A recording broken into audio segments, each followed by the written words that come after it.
Junk food খেতে ভালোবাসে না এমন মানুষ খুঁজে পাওয়া যাবে না। কম বেশি সবাই জাঙ্ক ফুড পছন্দ করেন।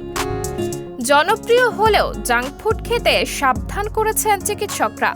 এটা আমাদের স্বাস্থ্যের জন্য মোটেই ভালো নয়। নিয়মিত জাঙ্ক ফুড খাওয়া আমাদের সুস্থতার ওপর নেতিবাচক প্রভাব ফেলতে পারে।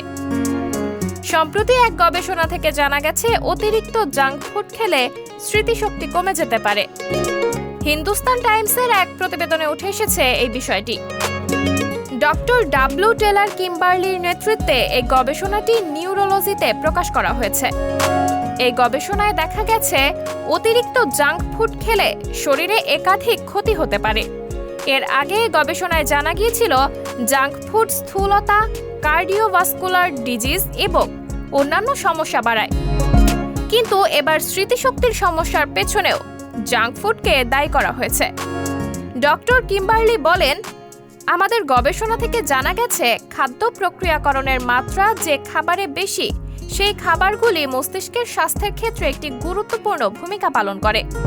তবে কোন খাদ্য বা কোন প্রক্রিয়াজাত উপাদান মস্তিষ্কের স্বাস্থ্যের উপর বেশি প্রভাব ফেলে তা জানার জন্য আরও বেশি গবেষণা প্রয়োজন। অন্যদিকে বয়সের সাথে সাথে মস্তিষ্কের স্বাস্থ্য বজায় রাখার জন্য স্বাস্থ্যকর খাদ্যের গুরুত্ব যে অপরিসীম, সেটা বোঝা গেছে এই গবেষণা থেকেই। গবেষণায় জানা গেছে, আল্ট্রা প্রসেসড খাবার বেশি গ্রহণ করার ফলে স্ট্রোকের ঝুঁকি 8% বৃদ্ধি পেয়েছিল। কিন্তু যেই অংশগ্রহণকারীরা জাঙ্ক ফুড খাওয়ার পরিমাণ 10% বাড়িয়ে দেয়, তখনই স্মৃতিশক্তি হ্রাসের ঝুঁকি বেড়ে যায় 16%। অন্যদিকে অপ্রক্রিয়াজাত খাবার বা ন্যূনতম প্রক্রিয়াজাতীয় খাবার খাওয়ার ফলে স্মৃতিশক্তি হ্রাসের ঝুঁকি কমে যায় 12% এবং স্ট্রোকের ঝুঁকি কমে যায় 9%। সাবরিনা জলিল, সবার কথা।